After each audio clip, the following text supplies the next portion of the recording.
நாட்டுப்பற்றாளன் செய்திகள் வாசிப்பது வாசுகி தாமோதரன்.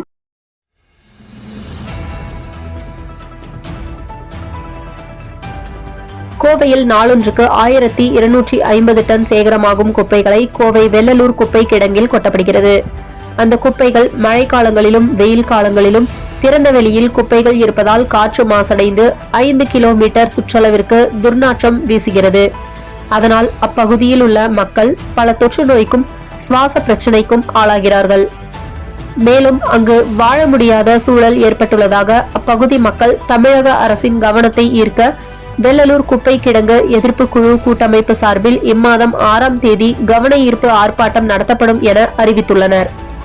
அந்த குப்பை கிடங்கில் உள்ள குப்பைகளை மின்சாரம் தயாரிக்கவும் உரம் தயாரிக்கவும் பயன்படுத்தி இந்த குப்பைகளை தீர்த்தால் இந்த குப்பையினால் வேறு வகையில் மக்களுக்கு மின்சாரமாகவும் விவசாயிகளுக்கு உரமாகவும் பயன்படும் வகையில் மாற்றி அமைக்க தமிழக அரசு ஆவணம் செய்யுமா என்பது பொதுமக்களின் எதிர்பார்ப்பாக உள்ளது.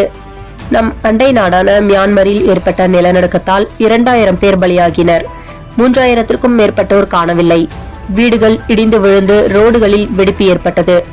பேரிடர் மீட்பு படையினர் பல நாடுகளில் இருந்து வந்து மீட்பு பணி தீவிரமாக செய்கின்றனர். நிலநடுக்கத்தால் உருக்குலைந்த ஒரு கட்டிடத்தில் 60 மணி நேரத்திற்கு பின் ஒரு கர்ப்பிணியை உயிருடன் மீட்பு குழு மீட்டனர். சிவில் அணு ஒப்பந்தம் தொடர்பாக இந்தியா மற்றும் அமெரிக்கா இடையே 2007இல் அப்போதைய காங்கிரஸ் பிரதமர் மன்மோகன் சிங், அமெரிக்கா அதிபராக இருந்த ஜார்ஜ் புஷ் இந்த ஒப்பந்தத்தில் கையெழுத்திட்டனர். இந்த ஒப்பந்தம் கையெழுத்தாகி 17 ஆண்டுகள் கடந்துள்ள நிலையில் அணு உலைகளை இந்தியாவில் கூட்டாக வடிவமைத்து தயாரிப்பதற்கு அமெரிக்க அரசு ஒப்புதல் அளித்துள்ளது. மேட்டுப்பாளையத்திலிருந்து நீலகிரிக்கு செல்லும் வாகனங்களுக்கு இ-பாஸ் கட்டாயம் தேவை, இல்லையெனில் திருப்பி அனுப்பப்படுவர். கல்லார் பகுதியில் வாகன தணிக்கை தீவிரமாக உள்ளது. மாதம் தவறாமல் வெளிவரும் நாட்டுப்பற்றாளன் பத்திரிகையின் செய்தியாளராக பணிபுரிய விருப்பம் உள்ளவர்கள் கீழே உள்ள நிர்வாக அலைபேசி எண்களில் தொடர்பு கொள்ளலாம்.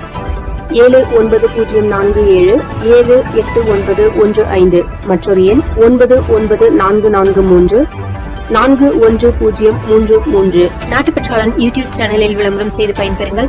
நமது நாட்டுப்பற்றாளன் செய்திகளை அறிந்து கொள்ள யூடியூப் சேனலை சப்ஸ்கிரைப் செய்யுங்கள்.